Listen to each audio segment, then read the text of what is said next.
Well, good afternoon. My name is Victor Garcia Yzaguirre, and in this second video, we will continue our discussion on legal feasibility.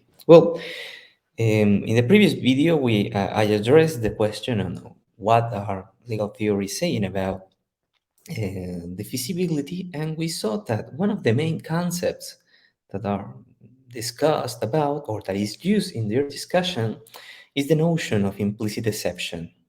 In this second video, I will address the question on how judges create implicit deceptions. But for that, of course, what we need is a definition. We need a concept of implicit deception. So, I will start this point by analyzing what are we talking about when we talk about implicit deceptions. Does we qualifying a certain property as an implicit deception means we are identifying a fragment of the antecedent? Are we identifying a type of norm? What exactly are we doing? And in the following minutes, I will explain in these two ideas. That when we talk about implicit deceptions, it can be understood in two ways. First, as an explanation of an implicit presupposition on which the norm was formulated, or secondly, as the substitution of a norm for another one that contains, in comparison with the previous one, a new relevant property in the antecedent. Well, let's go straight forward. For a group of legal theorists, when we are talking about implicit deceptions, they say we are talking about an implicit assumption contained in the antecedent that has been made explicit. What juries are doing when they speak of implicit deception is giving speeches on how norms should be identified. The main thesis is that when we identify a norm, we tend to make incomplete presentation of the antecedent since we assume certain properties that we leave unexpressed. When these presupposed properties are made explicit, they operate as scope constraints, that is, as an implicit deception. This means that the relevant points when we are discussing about these implicit exceptions are how we identify the implicit assumptions and what it means to make them explicit.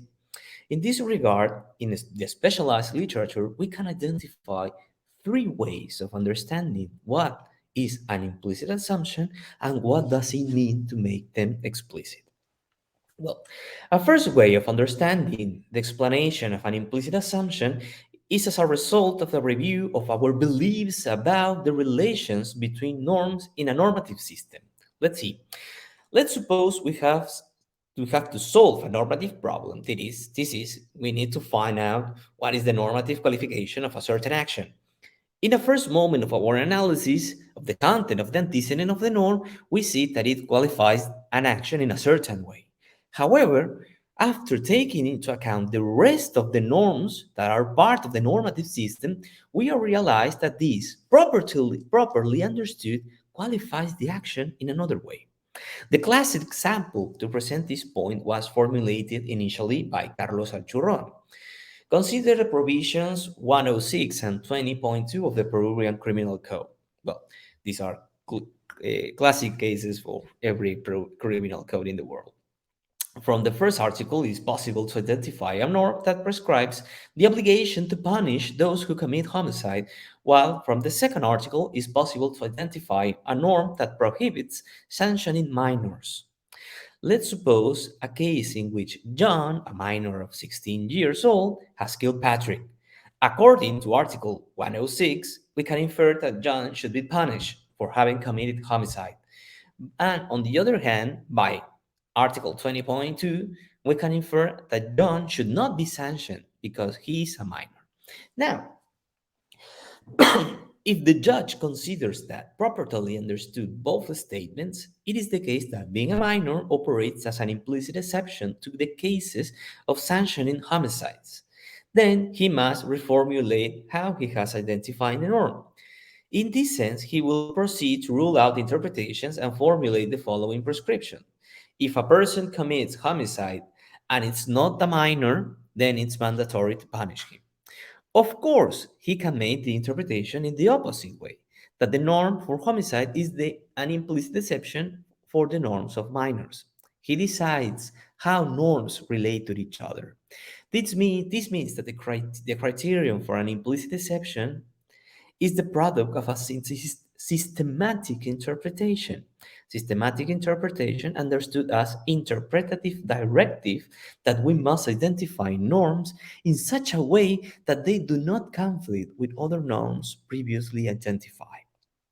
In this way, the implicit assumptions are all those prescriptions contained in the normative system, and we make them explicit by creating a relation of preference between them.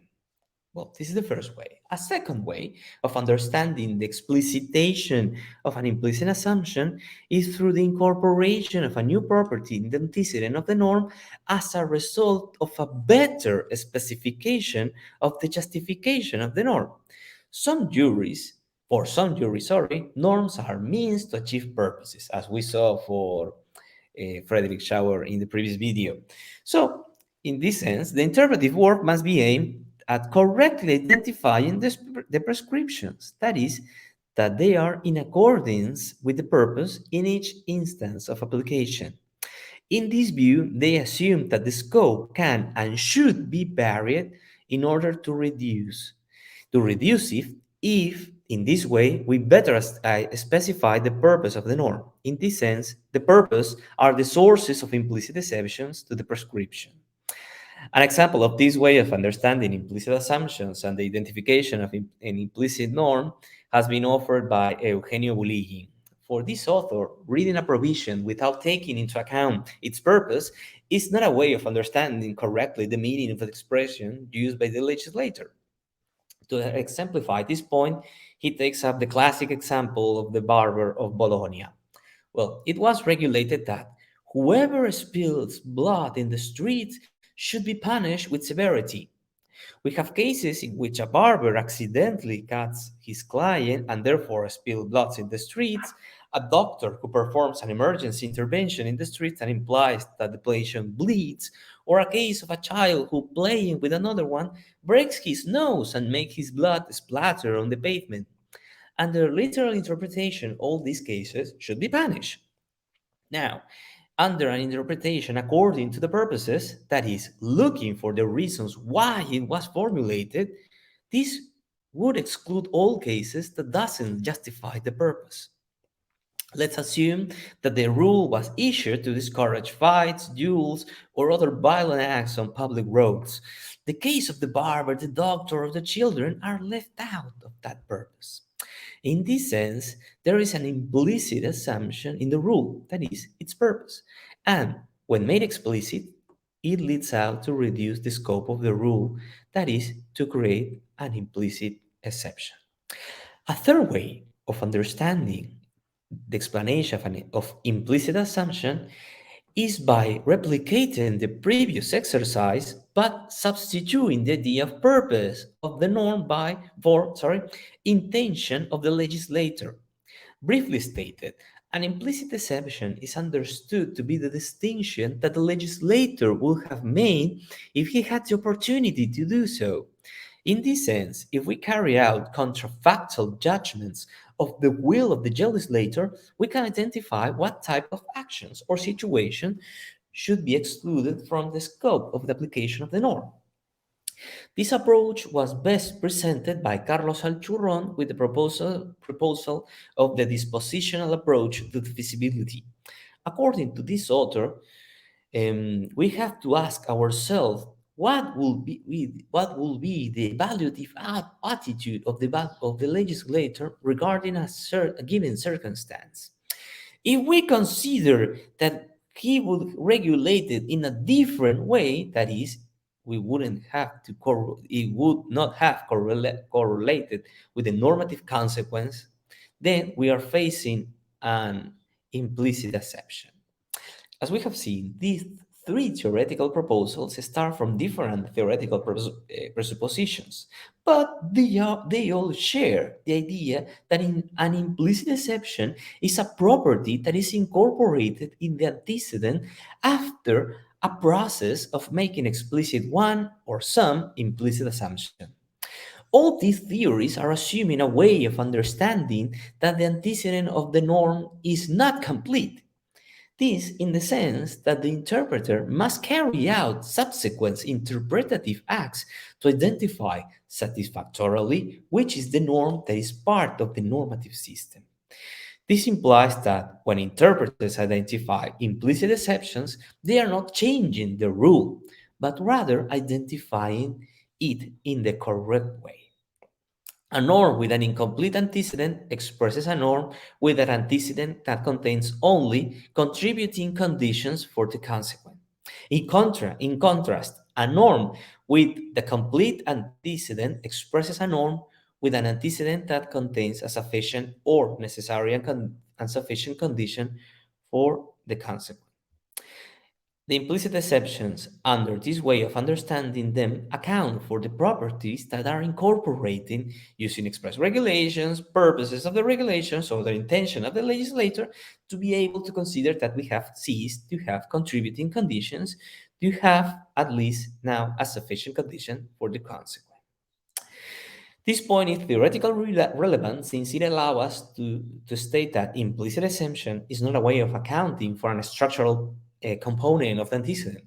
We are not differentiating between types of conditions, between types of properties of the antecedent, but they are accounting for the result of operations that are necessary to do in order to identify what they consider to be a sufficient condition for the consequent, that is, the correct interpretation of a certain text.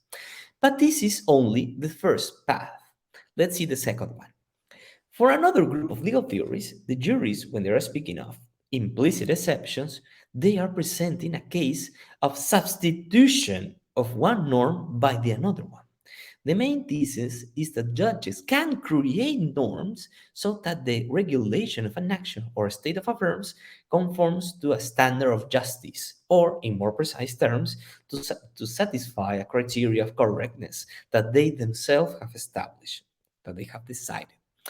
In this regard, for reasons of time, I'm presenting again, remembering again the thesis of Andrea Dolcetti and Giovanni Battista Ratti, who have probably been the clearest in this point. For these authors, as we have seen in the previous video, the best way of presenting an implicit exception is as a result of resolving a conflict between an implicit norm and an explicit norm, giving preference to the implicit norm. To clarify the point, and explicit norms account for any norm that has been identified as the product of having attributed meaning to a statement. This is the exercise that I have done, for example, minutes ago when I identified a rule of Article 106 of the Peruvian Criminal Code. An implicit rule, on the other hand, accounts for norms that has been created by judge. That is, there is no normative text that is subject to interpretation. The scenario that we are interested in analyzing is that of an explicit norm that is conflicting with an implicit norm. In this regards, as the authors points out, there are two possible situations. The express norm prevails, or the implicit standard prevails. The cases where the explicit norm wins are less interesting. In these cases, the judge has taken into consideration reasons against the application of an express norm offered by implicit norms and considered them that they are not sufficient to vary the normative qualification of an individual case. But if the judge resolves the normative conflict in favor of the implicit rule, we are facing a case of creating an implicit exception. In these cases, the applicator of the law, the judge, builds a preference in favor of an implicit norm over the explicit norm. Let's see, in order to be clear, a leading case in Bolivian jurisprudence. Let's consider a normative system in which members of the police are governed by Norm 1, N1. If police officer, then it's mandatory to change from police station every 2 years of service. The police station rotation duty implies the geographical relocation of the work center of police officers, that is, changing the city or town. Let us imagine a case in which a police officer is 2 weeks away from serving 2 years in a city and also is 8 months pregnant. Suppose that the city where she has been performing her duties is also the city where her partners and relatives live. So the effects of the norm that prescribes the rotation will simply be that she will stop living in the same place as her safety net is. She will have to be alone for a certain type of time. The rotation obligation has an unjust effect, an absurd effect in a sense.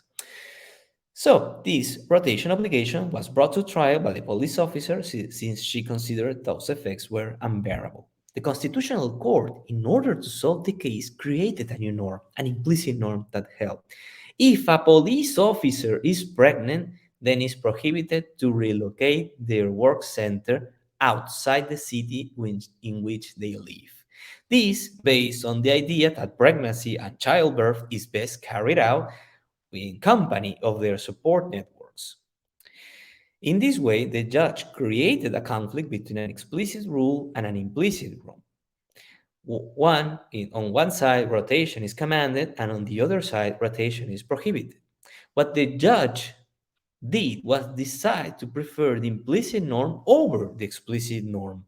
In this way, he has decided to create a new regulation for the case. He has created an implicit exception. So, after seeing this, what are we talking about when we talk about implicit exceptions? In the first place, the different theorizations about implicit exceptions do not deal with the clarifying of an structural component of the antecedents. What these try to clarify is operations carried out with norms and their results. Legal scholars, when they talk about implicit exceptions, they are clarifying processes that the interpreters carried out at the moment of satisfactorily identifying a norm. These processes can be of two types. Accordingly to the first type, it clarifies the process of better understanding what is the prescription contained in the normative system. An implicit exception in this type of theory is understood as a property incorporated in an antecedent as a result of the explicitation of an implicit assumption. These legal scholars say when we defeat or a norm or create an implicit exception, we are first not changing the norm. What we are doing is identifying it correctly. Second, that the best way to understand the antecedent of the norm, at least in the first moment, is using contributing conditionals for the consequent. In the second moment, all things considered, we can conclude that we have identified a sufficient norm for the consequent. As we can see, they are presenting mainly an epistemic problem. What has been done to identify a sufficient condition of the norm? The second type of process is a process of law creation by judges. An implicit exception within this type of theories is understood as a replacement of a norm by another one that has more distinctions in the antecedent. So when we talk about implicit exceptions, we are first talking about creation of law by judges, and second, that the best way of identifying an antecedent is using just sufficient conditionals for the consequent in all times. As we can see, they are presenting mainly an evaluative and normative problem, which distinctions should be made in order to make the judgment a correct judgment. So, an implicit exception is an structural element of the norms? I think not. If what has been stated minutes ago makes any sense, if you agree with it, then an exception is not a type of condition and is not a type of norm. An implicit exception is the result of certain types of interpretative operations that judges usually do usually do in order to avoid unjust and absurd results. So, how judges create exceptions? By using systematic reinterpretation, by using the purpose of the norm, by using the intention of the contrafactual intention of the legislator, or by creating new norms in order to invent a normative conflict and solve it in favor of the judicial created norm. Well, it's been a pleasure, and I hope to meet you soon.